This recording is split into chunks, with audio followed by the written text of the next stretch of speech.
Hello friends, नमस्कार। स्वागत है आपका हमारे अपने यूट्यूब चैनल एग्ज़ाम हीटअप। तो आज हम स्टार्ट कर रहे हैं भारत के संविधान से संबंधित कुछ महत्वपूर्ण प्रश्नों की श्रृंखला को, जो उत्तर प्रदेश दरोगा भर्ती परीक्षा के लिए अत्यंत ही महत्वपूर्ण हैं।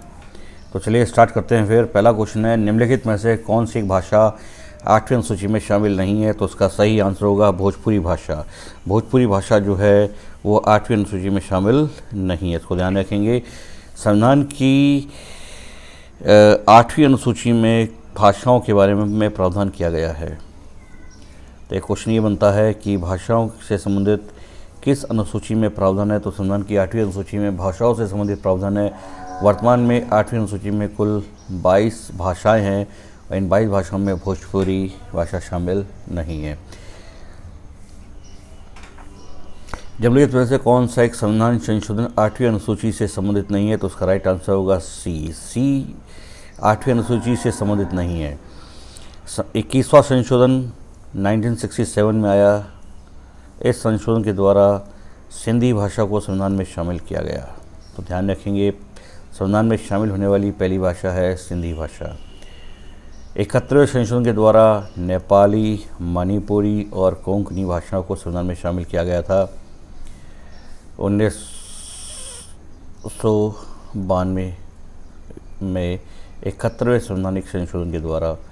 तो इस प्रकार भाषाओं की संख्या हो गई 18। फिर 92वें संशोधन के द्वारा बोडो, डोगरी, मैथिली और संथाली भाषा को संविधान में सम्मिलित किया गया। इसका एक कोड है बदमाश। 20 से बोडो, डोगरी, मैथिली और संथाली के द्वारा शामिल किया गया। तो वर्तमान में कुल भाषाओं की संख्या हो गई 22। तो ध्यान रखेंगे, जब संविधान बनकर के तैयार हुआ उस समय 8वीं अनुसूची में कुल 14 भाषाएं थी। वर्तमान में इन भाषाओं की संख्या जो है वो हो गई है 22। इसको ध्यान रखेंगे, बहुत इंपॉर्टेंट है। तो 14 भाषाओं में पहली भाषा जोड़ी गई सिंधी, उसके बाद जोड़ी गई नेपाली, मणिपुरी और कोंकणी, फिर बोडो, डोगरी, मैथिली और संथाली। तो कुल 22 भाषाएं वर्तमान में 8वीं अनुसूची में सम्मिलित हैं। समवर्ती सूची का प्रावधान किस देश के संविधान से लिया गया है? तो राइट आंसर होगा ऑस्ट्रेलिया। संविधान के 7वीं अनुसूची में 3 सूचियाँ दी गई है, उनमें से एक समवर्ती सूची है जिस पर कानून बनाने का अधिकार केंद्र और राज्य दोनों को प्राप्त है। यह सूची ऑस्ट्रेलिया के संविधान से ली गई है। 11वीं अनुसूची में कुल कितने विषयों का प्रावधान है? तो 11वीं अनुसूची में कुल विषय हैं 29। तो ध्यान रखेंगे, पहली चीज़ तो संविधान की 11वीं अनुसूची ग्राम पंचायत से संबंधित है। अगर में क्वेश्चन आ सकता है कि पंचायती राज व्यवस्था से कौन सी अनुसूची संबंधित है? तो 11वीं अनुसूची, जिसको 73वें संवैधानिक संशोधन 1992-93 द्वारा संविधान में सम्मिलित किया गया। इसमें कुल विषयों की संख्या 29 है। जबकि 12वीं अनुसूची नगर निगम से संबंधित है और इसमें कुल विषयों की संख्या 18 है। तो ध्यान रखेंगे, क्वेश्चन आता है कि 12वीं अनुसूची में या नगर निगम में कुल कितने विषयों का प्रावधान किया गया है? तो कुल विषयों का 18 विषयों का प्रावधान किया गया है। निम्नलिखित में से किस अनुच्छेद में नियंत्रक एवं महालेखा परीक्षक कैग के बारे में प्रावधान किया गया है? तो उसका राइट आंसर होगा बी, अनुच्छेद 148 से 151 तक नियंत्रक एवं महालेखा परीक्षक के बारे में प्रावधान किया गया है, जिसको controller and auditor general of India भी कहा जाता है। संविधान के भाग 5 में इसके बारे में व्यवस्था की गई है। वर्तमान में देश के नियंत्रक एवं महालेखा परीक्षक गिरीश चंद्र मुर्मू है, जो देश के 14वें नियंत्रक एवं महालेखा परीक्षक हैं। संविधान के किस भाग में वित्त आयोग के बारे में प्रावधान किया गया? तो भाग 12 में वित्त आयोग के बारे में प्रावधान किया गया। ध्यान रखेंगे, संविधान के भाग 12 में एवं अनुच्छेद 280 में वित्त आयोग के बारे में प्रावधान है। वर्तमान में 15 वित्त आयोग कार्य कर रहा है, जिसके अध्यक्ष NK सिंह है। ध्यान रखेंगे, वित्त आयोग का कार्यकाल 5 वर्ष का होता है। 15 वित्त आयोग का कार्यकाल 1 अप्रैल 2020 से 31 मार्च 2025 तक है। इसको ध्यान रखेंगे। भारत सरकार द्वारा पहले वित्त आयोग का गठन 1951 में किया गया था, जिसका कार्यकाल 1952 से 1957 तक था तथा पहले वित्त आयोग के अध्यक्ष थे KC नियोगी। अगर आपसे क्वेश्चन आता है कि पहले वित्त आयोग के अध्यक्ष कौन थे, तो KC नियोगी। संविधान के किस भाग में राजभाषा के बारे में प्रावधान किया गया है? तो भाग 17 में राजभाषा के बारे में प्रावधान किया गया है। संविधान के भाग 5 में निम्नलिखित में से किस एक के बारे में प्रावधान नहीं है? तो राइट आंसर होगा राज्यपाल। राज्यपाल का प्रावधान भाग 6 में अनुच्छेद 153 में किया गया है। जबकि महान्यायवादी अनुच्छेद 76 में है, उच्चतम न्यायालय अनुच्छेद 148 अनुच्छेद 124 से 147 तक में है, तथा धर्म विधेयक अनुच्छेद 109 एवं 110 में है। ये सभी भाग 5 में सम्मिलित हैं। भाग 5 संविधान का सबसे बड़ा भाग है, इसको ध्यान रखेंगे, जो अनुच्छेद 52 से 151 तक 152 से 151 तक 100 अनुच्छेदों तक विस्तृत है। टोटल भाग 5 में 100 अनुच्छेद हैं, 52 से 151 तक। भाग 5 का विस्तार किन किन अनुच्छेदों में है? तो उसका राइट आंसर होगा डी। भाग 5 का विस्तार अनुच्छेद 52 से 151 तक किया गया है, जो संविधान का सबसे बड़ा भाग है। सूची 1 और सूची 2 का कूट मिलान करना है। तो पहली चीज़ तो ध्यान रखेंगे, संविधान में कुल 12 अनुसूचियां हैं। इनमें पहली अनुसूची राज्यों केंद्र शासित प्रदेशों के बारे में प्रावधान करती है। दूसरी अनुसूची वेतन के बारे में प्रावधान करती है। तीसरी अनुसूची शपथ के बारे में प्रावधान करती है। चौथी अनुसूची में राज्यसभा की सीटों के बारे में प्रावधान है। पांचवी अनुसूची अनुसूचित जनजातीय क्षेत्रों के बारे में प्रावधान करती है। छठी अनुसूची असम, मेघालय, मिजोरम और त्रिपुरा के जनजातीय क्षेत्रों के बारे में प्रावधान करती है। सातवीं अनुसूची केंद्र और राज्यों के मध्य विषयों का विभाजन करती है। आठवीं अनुसूची में भाषा लैंग्वेजेस के बारे में प्रावधान किया गया है। नवीं अनुसूची भूमि संबंधी प्रावधान, नवीं अनुसूची में भूमि संबंधी प्रावधान है। 10वीं अनुसूची दल बदल को रोकती है। 11वीं अनुसूची ग्राम पंचायत से संबंधित है। 12वीं अनुसूची नगर निगम से संबंधित है।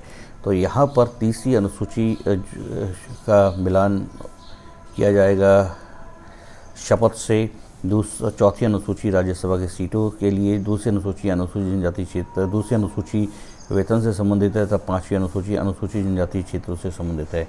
तो इस प्रकार आंसर डी हो जाएगा। भारत की संविधान सभा के उद्घाटन बैठक की अध्यक्षता किसके द्वारा की गई? डॉक्टर सच्चिदानंद सिन्हा के द्वारा संविधान सभा के उद्घाटन बैठक की अध्यक्षता की गई थी। 6 दिसंबर 1946 को संविधान सभा का गठन हुआ तथा 9 दिसंबर 1946 को संविधान सभा की पहली बैठक हुई, जिसकी अध्यक्षता डॉक्टर सच्चिदानंद सिन्हा के द्वारा की गई थी, जो संविधान सभा के पहले और अस्थायी अध्यक्ष थे। इसको ध्यान रखेंगे। BN राव संविधान सभा के संवैधानिक सलाहकार में शामिल किए जाते हैं। BR आम्बेडकर संविधान सभा के जनक एवं प्रारूप समिति के अध्यक्ष हैं। डॉक्टर राजेंद्र प्रसाद संविधान सभा के स्थायी अध्यक्ष थे तथा ये देश के पहले और सबसे लंबा कार्यकाल वाले राष्ट्रपति भी रहे। संविधान सभा में उद्देश्य प्रस्ताव कब स्वीकृत किया गया? संविधान सभा में उद्देश्य प्रस्ताव 22 जनवरी 1947 को स्वीकृत किया गया है। 13 दिसंबर 1946 को संविधान सभा में पंडित नेहरू के द्वारा उद्देश्य प्रस्ताव लाया गया था, जिसको कि संविधान सभा के द्वारा 22 जनवरी 1947 को स्वीकृत किया गया। यहीं से भारतीय संविधान की प्रस्तावना का जन्म हुआ, इसलिए 22 जनवरी को प्रस्तावना दिवस के रूप में भी मनाया जाता है।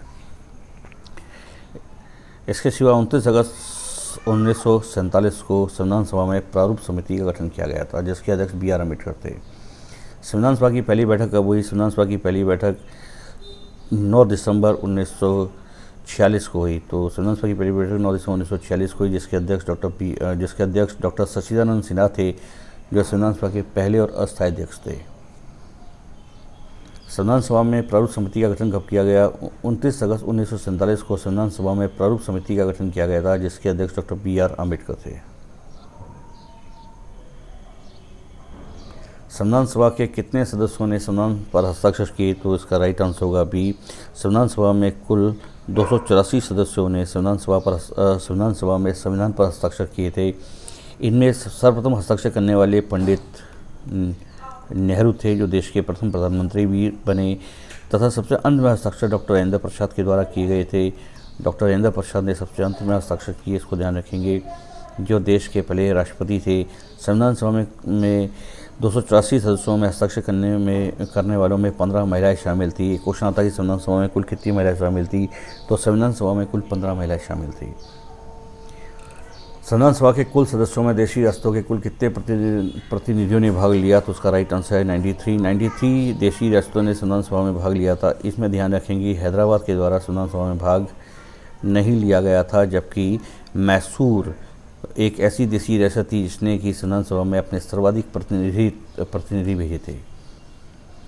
संविधान सभा में 4 कमिश्नरी क्षेत्रों के प्रतिनिधियों में कौन एक सम्मिलित नहीं था, तो राइट आंसर होगा हैदराबाद जो था वो 4 कमिश्नरी क्षेत्रों में सम्मिलित नहीं था। 4 कमिश्नरी क्षेत्रों में दिल्ली, कुर्ग, ब्रिटिश बलूचिस्तान एवं चौथा कमिश्नरी क्षेत्र है अजमेर मारवाड़। अजमेर मारवाड़ जो है वो वर्तमान में राजस्थान में पड़ता है। तो ये 4 कुल कमिश्नरी क्षेत्र है, अजमेर मारवाड़, ब्रिटिश बलूचिस्तान जो वर्तमान में पाकिस्तान में है, कुर्ग वर्तमान में कर्नाटक में और दिल्ली, ये 4 कमिश्नरी क्षेत्र थे। संविधान सभा में कितने लाख की जनसंख्या में एक सदस्य चुन करके आया था, तो संविधान सभा में 10 लाख की आबादी पर एक सदस्य चुन करके आया था। 1946 में कैबिनेट मिशन का गठन किया गया था। कैबिनेट मिशन के द्वारा भारत के संविधान बनाने के लिए एक संविधान सभा का गठन किया गया। इस संविधान सभा में कैबिनेट मिशन के द्वारा 389 सदस्यों का निर्धारण किया गया था, जिनमें से प्रत्येक सदस्य 10 लाख की आबादी पर चुन करके आया था। सर्वोच्च न्यायालय का गठन एवं शक्तियाँ किस देश के संविधान से ली गई है, तो संयुक्त राज्य अमेरिका के संविधान से सर्वोच्च न्यायालय का गठन एवं शक्तियों का प्रावधान लिया गया है। सर्वोच्च न्यायालय हमारे संविधान के भाग 5 में है। अनुच्छेद 124 से 147 तक में सर्वोच्च न्यायालय के बारे में प्रावधान किया गया है। अभी हाल ही में ही सर्वोच्च न्यायालय के नए मुख्य न्यायाधीश जस्टिस NV रमन्ना को देश का नया मुख्य न्यायाधीश नियुक्त किया गया है, जो सर्वोच्च न्यायालय के 48वें मुख्य न्यायाधीश है तथा इन्होंने शरद अरविंद बोबड़े का स्थान लिया। संविधान में 11वीं अनुसूची किस संविधान संशोधन के द्वारा शामिल की गई, तो संविधान में 11वीं अनुसूची 73वें संवैधानिक संशोधन के द्वारा 1992-93 के द्वारा शामिल की गई। इसको ध्यान रखेंगे। 11वीं अनुसूची में ग्राम पंचायत के बारे में प्रावधान किया गया है। 24 अप्रैल 1993 को ग्राम पंचायत को पंचायती राज व्यवस्था को पूरे भारत में लागू कर दिया गया, इसीलिए प्रतिवर्ष 24 अप्रैल को पंचायती राज दिवस के रूप में मनाया जाता है। अगर आपसे प्रश्न आता है कि किस तिथि को पंचायती राज दिवस के रूप में मनाया जाता है, तो प्रतिवर्ष 24 अप्रैल को पंचायती राज दिवस के रूप में मनाया जाता है। इसके सिवा 74वां संवैधानिक संशोधन के द्वारा 12वीं अनुसूची जोड़ी गई थी, जिसमें नगर निगम के बारे में प्रावधान किया गया था। इसको ध्यान रखेंगे। नगर निगम के बारे में प्रावधान किया गया 12वीं अनुसूची में, और 11वीं अनुसूची में ग्राम पंचायत के बारे में प्रावधान किया गया था। उसका राइट आंसर है C। तो उम्मीद करते हैं आपको हमारा वीडियो अच्छा लगा होगा। अगर आपको हमारा वीडियो अच्छा लगा हो तो हमारे वीडियो को लाइक करें एवं हमारे चैनल को सब्सक्राइब करें। धन्यवाद।